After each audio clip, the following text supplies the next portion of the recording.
আসসালামু আলাইকুম এভরিওয়ান, আশা করি সবাই অনেক বেশি ভালো আছেন। আমি আজকে আপনাদের সাথে যে মাছের একটা রেসিপি শেয়ার করতেছি, হোপফুলি এটাতে আপনারা অনেক মানে প্রশংসিত হবেন যদি বাসায় রান্না করে সবাইকে খাওয়ান। এটা অনেক টেস্টি হয় এইভাবে রান্না করলে।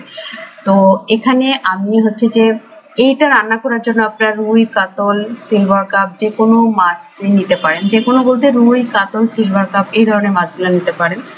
এই মাছ আমি বড় বড় 5টা পিস হচ্ছে যে লবণ আর শুধু হলুদ মেখে আধা ঘন্টার জন্য ম্যারিনেট করে রেখে দিব, যাতে করে আর একটু শুকনো মরিচের গুঁড়াও আমি দিছিলাম। এবার একটা পেস্ট বানায় নিব। এর জন্য হচ্ছে ধনে পাতা অল্প একটু, এটা মাছের আপনারা পরিমাণ মতো নিবেন, ঝাল সব আপনার নিজেদের মতো। টমেটো 2টা, কাঁচামরিচ 3টা, আর হচ্ছে আমি ওখানে দিছি আদা, রসুন আর হচ্ছে সরিষাটা আমি কালো আর হচ্ছে হলুদ 2টা ব্যালেন্স করে নিছি। আর এই পরিমাণগুলো বললাম না, এটা মাছের পরিমাণ অনুযায়ী আপনারা নিয়ে নেবেন, যতটুকু মাছ নেবেন মশলাটা সে পরিমাণে হবে। এবার ডুবো তেলের মধ্যে মাছটাকে, ডুবো তেলের মধ্যে কেন বললাম, এই তরকারিটা রান্না করতে একটু তেল বেশি লাগে, সেক্ষেত্রে একবারে তেলটা নিয়ে নিছি যাতে করে রান্নার তরকারিতে আমি তেলটা ব্যবহার করতে পারি।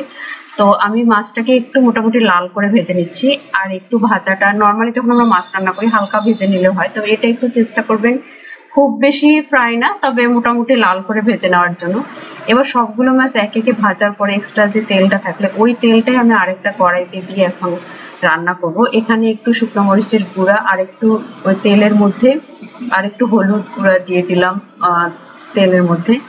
এতে করে হচ্ছে যে তরকারির কালারটা খুব সুন্দর আসবে। আর আপনারা চেষ্টা করবেন লাল মরিচের গুঁড়াটা দেওয়ার জন্য। লাল মরিচের গুঁড়া বলতে কাশ্মীরি যে লাল মরিচটা আছে সেটাও দিতে পারেন, অথবা মরিচের গুঁড়া যেটা সবচেয়ে ভালো কালার আসে সেটা দিবেন। আর যে পেস্টটা আমি করে রাখছিলাম সেই পেস্টটা দিয়ে দিচ্ছি। এটা দিয়ে চুলার আঁচটা একেবারে কম করে দিয়ে আমি এখন এই মশলাটাকে ভালোভাবে কষায় নিব, যাতে করে আদা রসুনের গন্ধটা চলে যায়।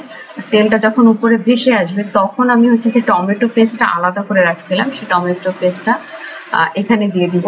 দেওয়ার পরে এই কাজটা একটু 5-7 মিনিট লাগবে করতে, কারণ হচ্ছে কাঁচা টমেটোর গন্ধ হচ্ছে পেঁয়াজ তো না, রসুন আর আদার গন্ধটা যাতে চলে যায়, মশলাটা খুব ভালোভাবে কষায় নিতে হবে। নেওয়ার পরে আমি এখানে খুব বেশি পানি ব্যবহার করি নাই, ব্লেন্ড করার পর ব্লেন্ড মেশিনে যে ওটা একটু ধুয়ে সামান্য একটু পানি দিছি। এই মশলাটা কষানো হয়ে যাবার পর আমি প্রথমে মশলাটা এমনি বারবার নেড়ে কষাইছি, আর বারবার নাড়তে হবে, না হলে কিন্তু নিচে লেগে যেতে পারে।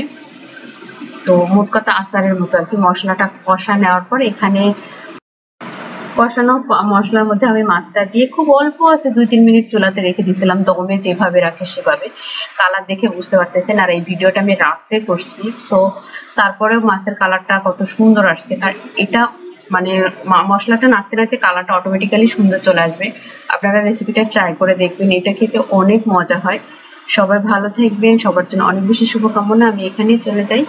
আল্লাহ হাফেজ, আসসালামু আলাইকুম।